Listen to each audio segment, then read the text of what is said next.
chapter 2, that is Coulomb's law and electric field intensity. Okay, uh, in this chapter what we are going to study, that several contents I have put here. Experimental law of Coulomb. Already you know you are familiar with Coulomb's law, but once again we'll study here Coulomb's normal form of Coulomb's law and Coulomb's law in vector form. We'll see that. Then what is electric field intensity and various types of charge distributions, right? There are several types of charge: point charge, line charge, surface charge, volume charge, right? We'll see all those things. We'll study here the types of charge distribution and what is the electric field intensity due to these various charge distributions, that we'll see in this today's chapter, that is Coulomb's law and electric field intensity.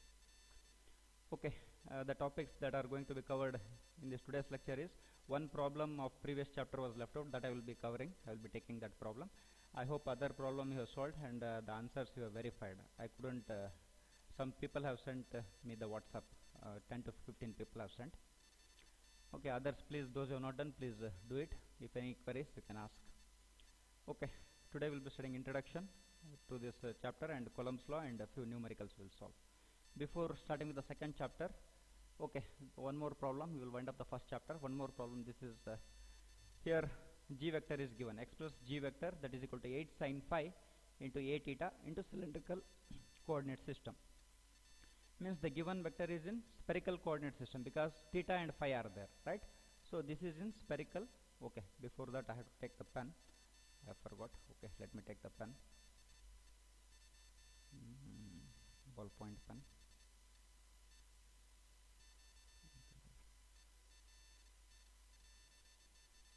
Okay, the given vector is in spherical coordinate system. Let me write it: g spherical,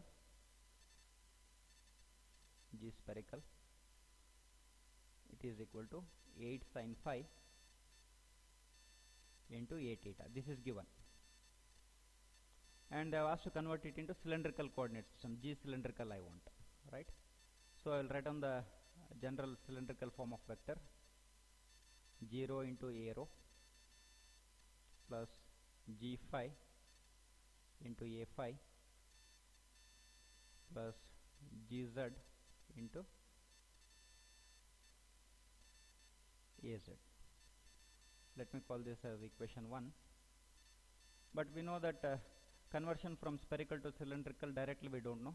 First, from spherical we will convert it into Cartesian.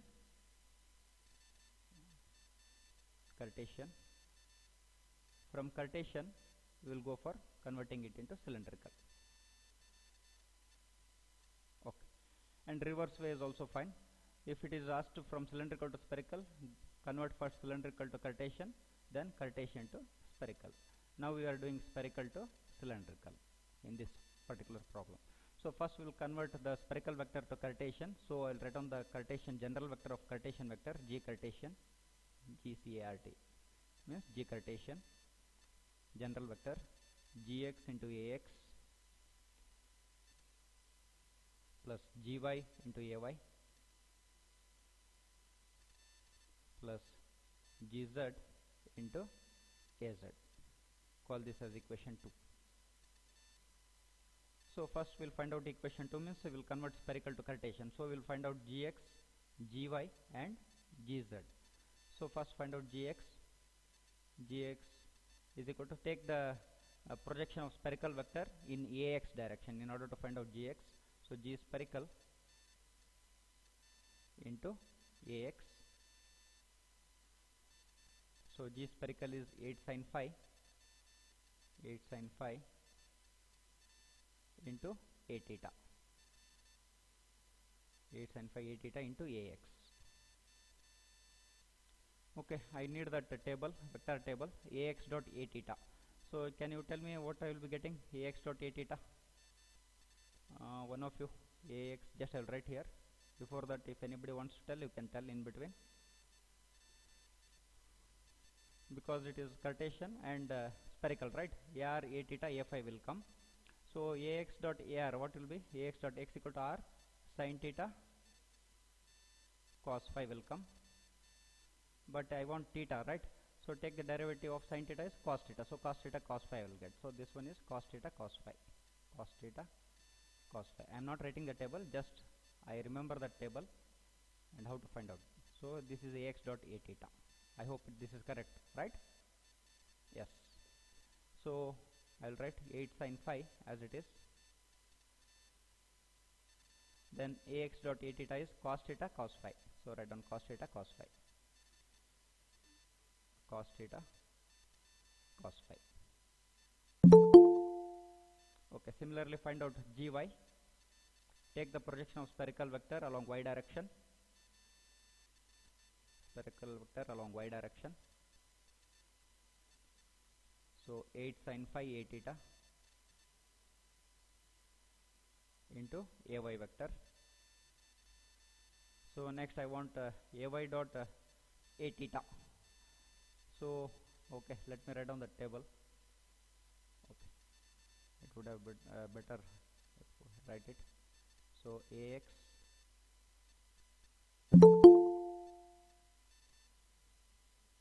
ay az ar a theta a phi. So x equal to r sin theta cos phi, y equal to r sin theta sin phi,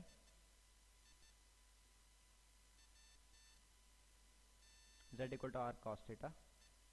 This table we know how to fill it up. Derivative of sin theta is cos theta into cos phi. Derivative of sin theta is once again cos theta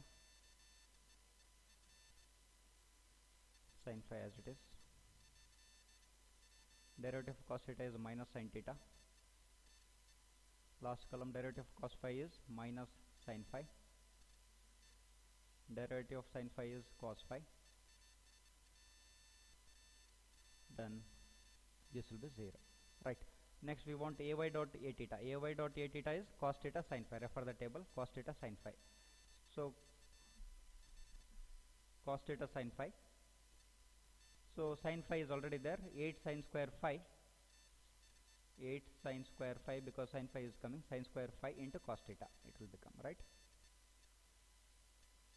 Because ay dot a theta is cos theta sin phi, so sin square phi into cos theta I have written. Then similarly gz I want.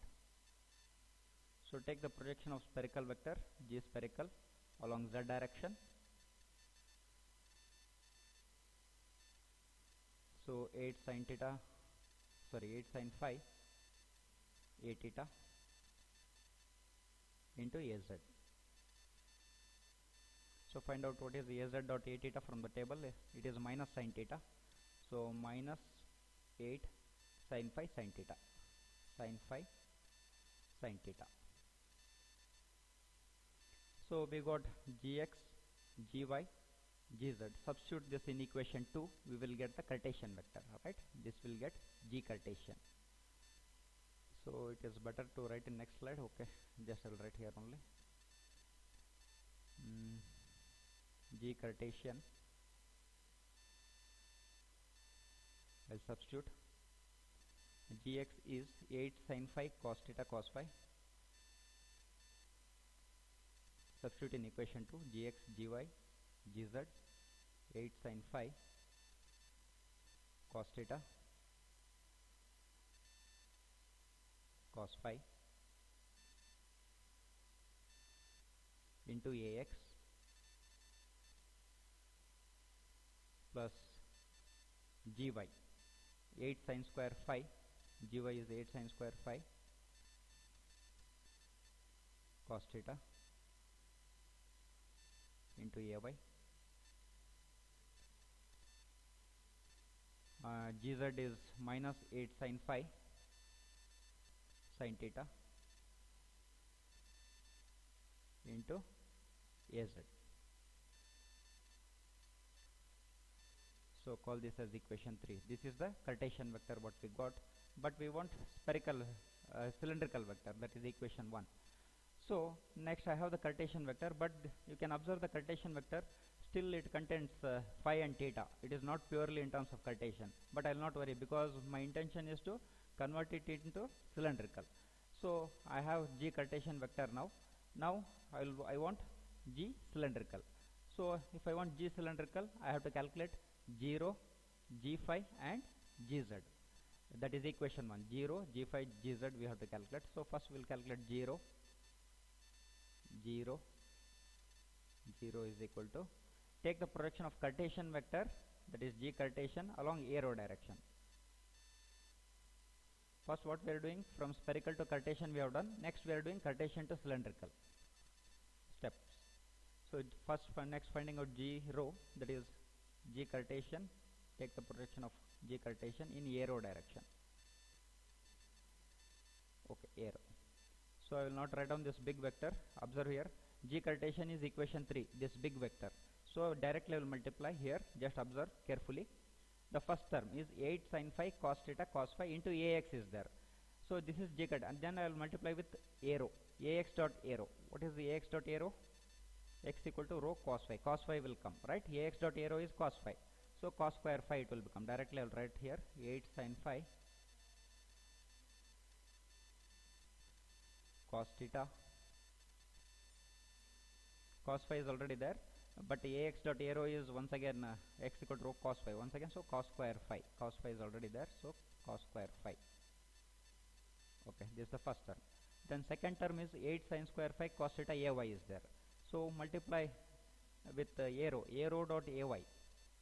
So what I will be getting, x equal to rho cos phi, y equal to rho sin phi. Sin phi will be coming. So plus, already sin square is there. Sin phi once again means sin cube phi. Sin cube phi into cos theta. Directly I am writing. Next, third one.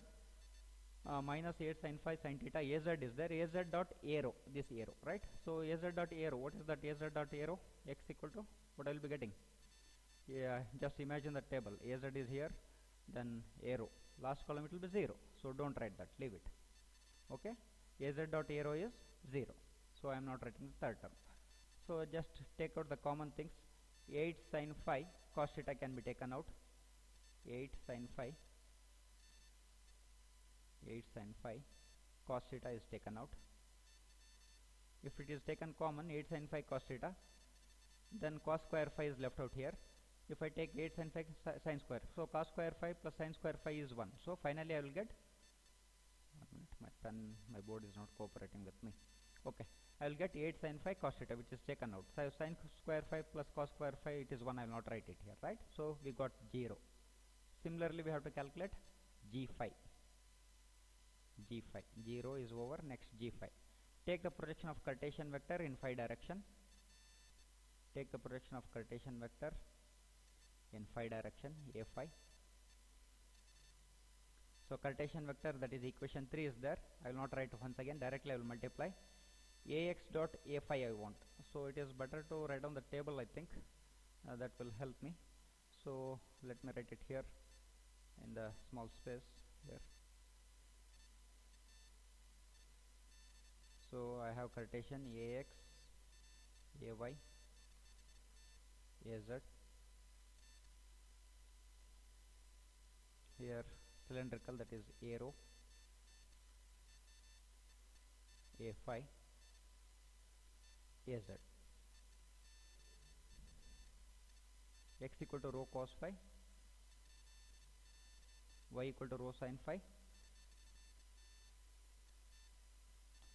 Az dot arrow will be 0. Take the derivative of cos phi is minus sin phi. Derivative of sin phi is cos phi. And once again az dot a phi is 0. Then this will be 0. Ax dot as mutually perpendicular. This is also 0. Then az dot az is 1. Okay, I am ready with this table now. Okay, g Cartesian vector, that is equation 3, multiply with a phi, ax dot a phi. Ax dot a phi is minus sin phi. So minus sin phi means already I have 8 sin phi cos theta cos phi, minus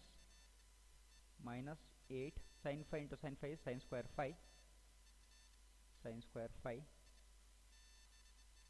cos theta cos phi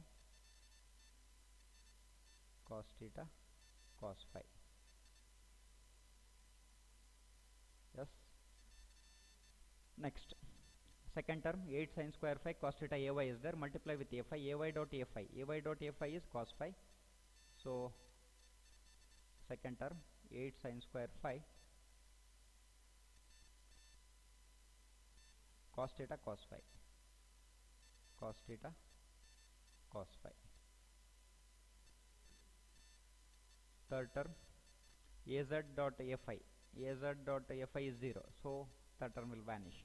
Just observe what we calculated 0. Just observe the answer. In 0 we are getting 8 sin phi cos theta. In the answer you can observe this is 0. 8 sin phi cos theta we got.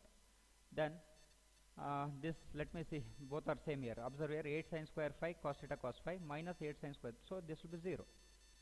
So g phi is 0. Yes. Next, gz I want to find out. gz,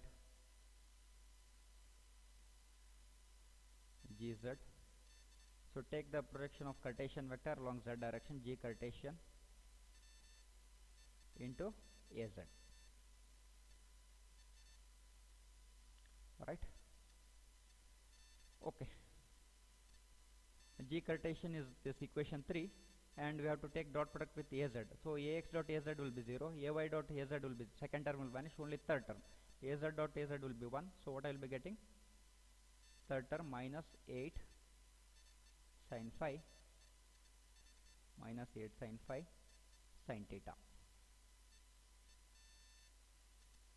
So this is gz. Observe in the answer, gz is minus 8 sin phi sin theta. We are getting it right. So and g phi is 0. Substitute 0 and substitute g phi is 0 and substitute gz in equation 1. In equation 1. So finally I will get the answer, this one I have written here. This is the answer we are going to get. Substitute in equation 1. So this is our answer. Just I am putting the square box. Yes. Yes. I hope this problem is clear to you people, because whenever it is asked to convert from spherical to cylindrical, there is no direct approach we are following. We are following first we will convert spherical to Cartesian, then Cartesian to cylindrical. This is the way we have done, right? Then next, if it is asked to convert from cylindrical to spherical, first convert cylindrical to Cartesian, then Cartesian to spherical, right? Okay, fine. We'll move to the chapter 2 now. First chapter is over and it's left to you. You have to solve more number of problems, transformation problems from one system to another system. Okay, in this chapter, that is Coulomb's law and electric field intensity, what we study one by one we will take up. Electrostatics, already you know what is electrostatics. Just I will define. Yes, first of all I will define this electrostatic. It is a branch of science. Yes, one way. Okay, it is a branch of science. Then what it deals with? It deals with the study and nature and characteristics of the charges at rest, right? It deals with the nature, study of nature and characteristics of the charges at rest, right? So that is, we call it as electrostatics, and it is a branch of physics also. We can call it as a branch of physics, or we can say it is a branch of science, you can say, right? Then here in this chapter, what we are going to study, we will study the static electric fields in vacuum or free space. Okay, if I consider an atom, you have both positively charged particles, negatively charged particles, and neutrally charged particles. Okay, in the nucleus you have protons and neutrons. Proton is positively charged particle and neutron is neutrally charged particle. It doesn't have any charge, it is neutrally charged. And electron is negatively charged particle. But as compared to proton, electron is having lighter mass and very smaller dimensions. But proton, as compared to the electron, it has some mass, more mass as compared to electron, and bigger in size as compared to the electron. You know all these things, right? So how we will represent the charges and how to define charge before starting? So there is something called as point charge. How to define it? Before defining point charge, I have to define point. What is point? Yes, point. I will define mathematical. I will define point. It has a location in the space, but does not have any dimensions. Means it is very minute, right? It does not have any dimensions, but it has a location in the free space, right? Point. Then how to define point charge? Yes, point charge, it is somewhere in the space, but the dimensions are very much negligible. Means they are very small, very small. If I consider electron, its diameter is in the form 10 power minus 31, right? We cannot see with the bare eyes, right? 10 power minus is very. So point charge is a charge which is having some location in the free space. Then what is that? Just let me represent positive charge and negative charge. There are two ways of representing. Positive charge I can write it plus here like this. For negative, let me call it as q1. It's a positive charge. Then negative charge I want to represent, you can write minus here, q2. This is one way of representing the charges. Another way is just I'll put the dot and I'll write q1. If it is a positive charge, I'll write plus here. Then if it is negative charge, let me write it as q2 and I'll put minus here. So second approach will follow for the representation or notation for charges. Plus q1 for positive charge, minus and dot, right? Minus q2 will associate the charge, what type of charge here with respect to the notations q1 and q2, right? So I'll be following the second notation. Okay, then okay, I have located, let me assume it is a positive charge plus q1. Then before understanding, we have to understand the nature of charge, how actually it behaves. So this is the positive charge plus q1 I am writing here. So always the lines of force or field will be surrounding it in all the 360-degree direction, but I cannot show you 360-degree. If it is in 360 means it appears like a spherical ball, right? Sphere. But here whatever I am drawing is two-dimensional here for you people. Here these are the lines of force. These are the lines of force. What we call it as electric field, right? Electric field. Also we call it as lines of force. Lines of force or electric field.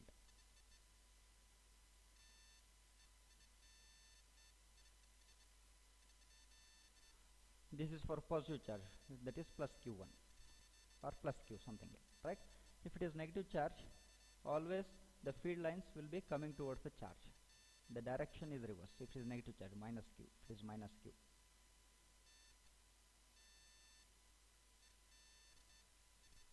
Whatever the diagram lines of force I am showing, it is once again two-dimensional, it is not three-dimensional.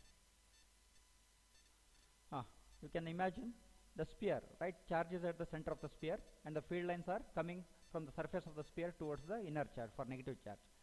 And you take the sphere at the center of the charge is located at the center of the sphere. The charges are, the lines of force are going towards radially in all the directions in the sphere, right? Okay, this is the nature of field for point charges. If it is positive charge, the lines of force will be acting in the outward direction.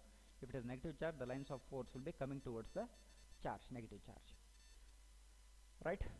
So point charge already we have defined. Yes, point charge has some location in the space and it has some effect in the space. Some effect means the lines of force are surrounding it. The lines of force are surrounding that particular charge. If it is positive charge, the lines of force will be moving away from the positive charge. If it is negative charge, the lines of force will be directed towards the negative charge, right?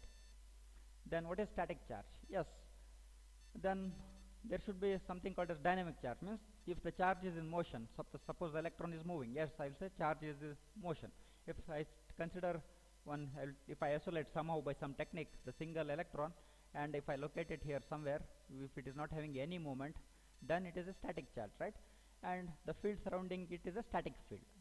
So here whatever the diagram I have shown, instead of saying electric field, I will say static electric field. Static electric field, right? Okay, already you have defined static electric field. Then types of charges. There are various types of charge: point charge, line charge, surface charge and volume charge. We will see one by one. Already we have discussed about point charge, right? So point charge can be positive charge or negative charge, and the lines of force I have shown for positive charge here, and for negative charge this is the lines of force. So already point charge has been discussed. Next, line charge. I will come to the second one, line charge. Okay, set of point charges will form line charge, right? Set of point charges, group of point charges in a particular line. If it is arranged in a particular line or curve or closed path, then it will form a line charge. So I will draw one straight line here. Yes, this straight line is made up of set of point charges. If it is positively charged, I will represent like this. Plus, I will write it plus. Yes, here the straight line is linear and this is the linear or straight line charge. It can be curved also. No, this line can be curved also somewhere like this. If it is negatively charged, I will write minus here. If it is negatively charged, minus everywhere, just to indicate and don't touch that curved line, right? The line can be closed also, not only circle, it can be amoeba shape also. Let me take it is positively charged. Yes, the line charge can be straight or curved, or it can be closed path. All the three cases I have shown here, right? Then with respect to line charge, I will define one quantity called as rho L. Rho L we call it as line charge density, charge per unit length. Means what is line charge density, I will tell you. Okay, first take the first case. Okay, this is the straight line charge. So I will, in that what I will do, I will cut this and I will take very small quantity. Means this length, total length is L, but the small differential length is DL. DL. Okay, I will write here DL. Small differential length in the first case, right? This is the first case. Second case, curved line charge. Third case, closed line charge. So the total length of the line charge is totally it is L. Totally it is L. But always in the field theory, what we do, okay, this recording has been moved here. Okay, let it.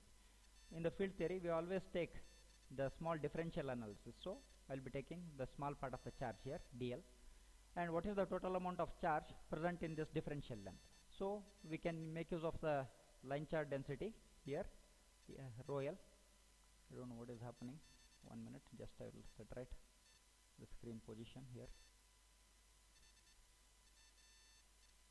Okay, just I will move that side. It's not moving. 1 minute. Okay, it has moved. Okay, I want line charge rho L. What is the total amount of charge present in this small differential length? Let me call it as line charge density rho L. So what is that rho L? Charge per unit length. The total number of charges present in this small differential length is small amount of charge. Let me call it as, instead of calling Q, small amount of charge, differential charge, that is dq. Differential charge dq. My board is not cooperating with me. What is happening? I am not getting. dq, charge per unit length. Small length is dl, dq by dl, right? So charge per unit length, dq by dl. Then what is dq? Means small amount of charge.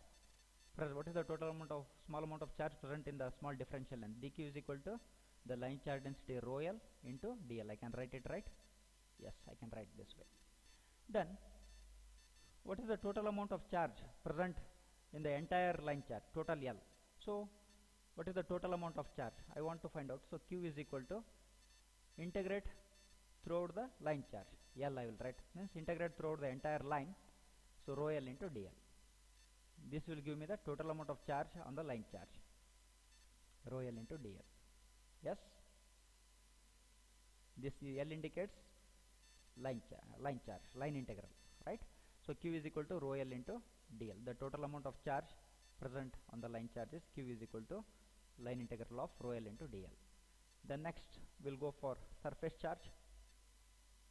Surface charge. Surface charge. Okay, just I will give the example for surface charge. Set of line charges will form surface charge, right? So set of line charges. So I will take one surface here. You imagine your book itself as a surface charge, right? It is positively charged, so it is everywhere. Let me assume this plane, this surface, it is positively. It may be negatively charged also, but here I am taking the example of positively charged. Then I will introduce one more parameter here, surface charge density rho S, just like line charge density, right? Rho S is always associated with surface charge, rho L is always associated with line charge, right? Please keep in mind. So what is the surface charge density of the surface? If somebody asks, I will write rho S. This is the surface charge density. Then within this big surface, I will consider this small amount of surface here. Let me consider this small amount of surface. This small amount of surface, I will call it as ds, because this is not the total surface area. Total surface area is this square or parallelogram, whatever I have drawn here, right? So within that surface, I will consider small surface ds, and I want to find out what is the total amount of charge present in this small surface. So I will call it as dq. Small amount of charge present here, it is dq. Then what is surface charge density? Now I will define. Surface charge density rho S is equal to charge per unit surface area. So the total amount of charge present in the small surface area is dq. charge per unit surface area, small surface area ds, right? So if I want the total small amount of charge present in the smaller surface area, dq is equal to rho s into ds. I can write rho s into ds. Next I want to find out the total amount of charge present on the surface. So take the integration. So the total amount of charge q is equal to, here you have to take surface integral.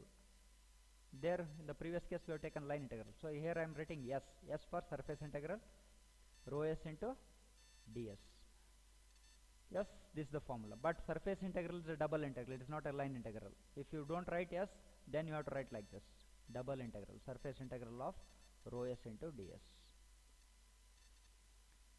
If you write a single integral, you have to write s. Surface integral is a double integral. Line integral is a single integral. So this is the total amount of charge present on the given surface. So this is the formula. Is it fine?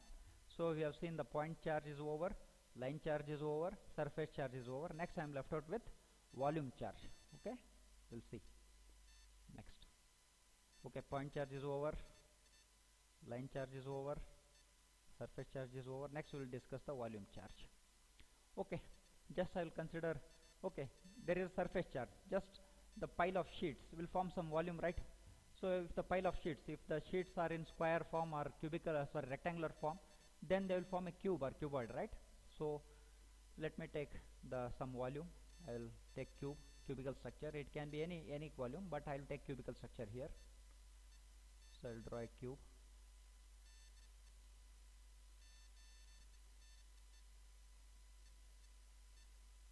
Cubical structure.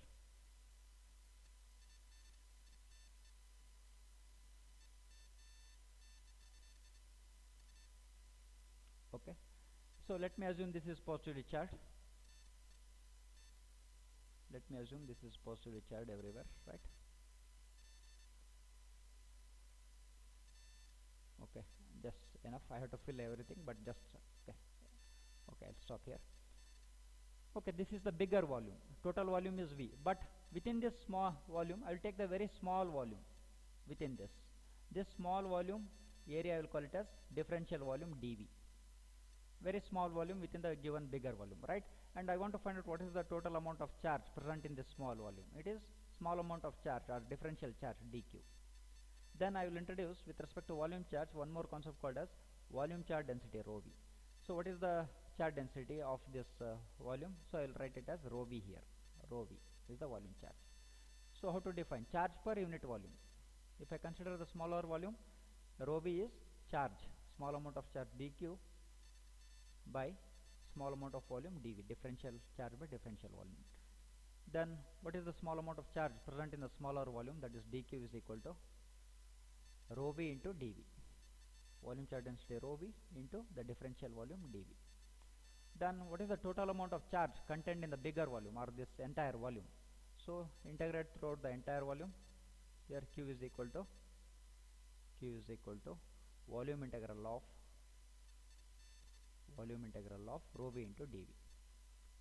Rho v into dV. Yes. Volume integral is a triple integral. If you don't write VOL here, compulsorily you have to write like this. Means you have to show 3 integrations. It is a triple integral. Rho v into dV. This is the formula in order to find out the total amount of charge present in the given volume, right? So once again I will repeat.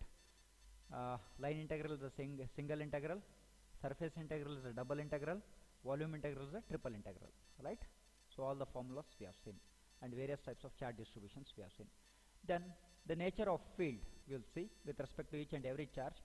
Let me take point charge. We have seen if it is positive charge, the lines of force will be leaving in all the 360-degree directions, and if it is negative charge, the lines of force will be coming towards the negative charge in all the 360-degree directions.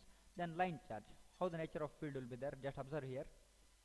Suppose I will take the straight line charge here. If it is positively, let me assume it is positively charged.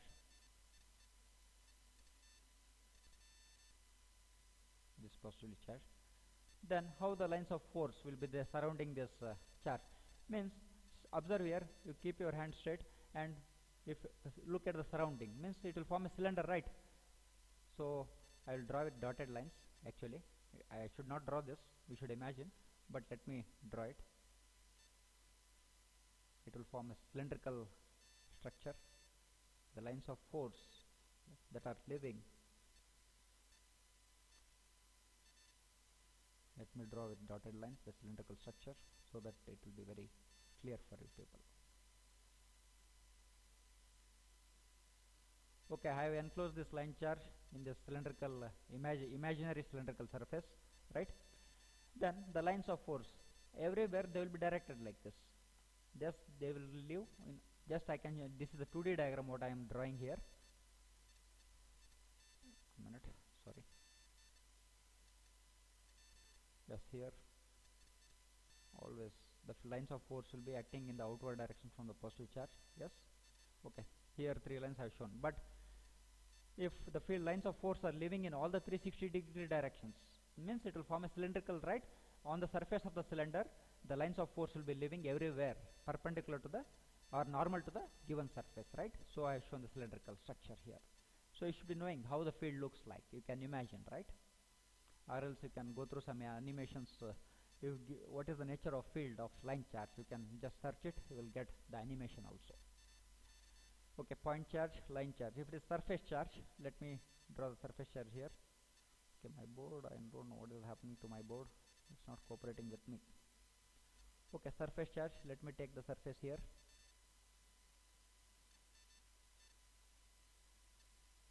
Okay, let me assume it is positively charged.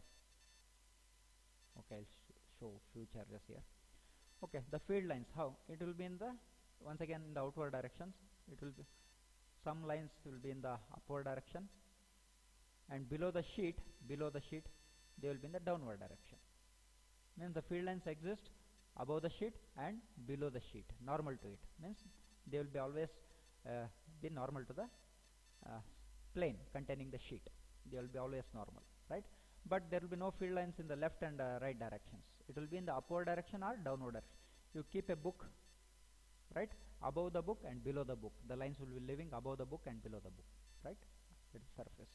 If volume I have taken here, volume charge, volume can be anything, but here I am taking the cube here. Then how the field lines will live, for this I will show you.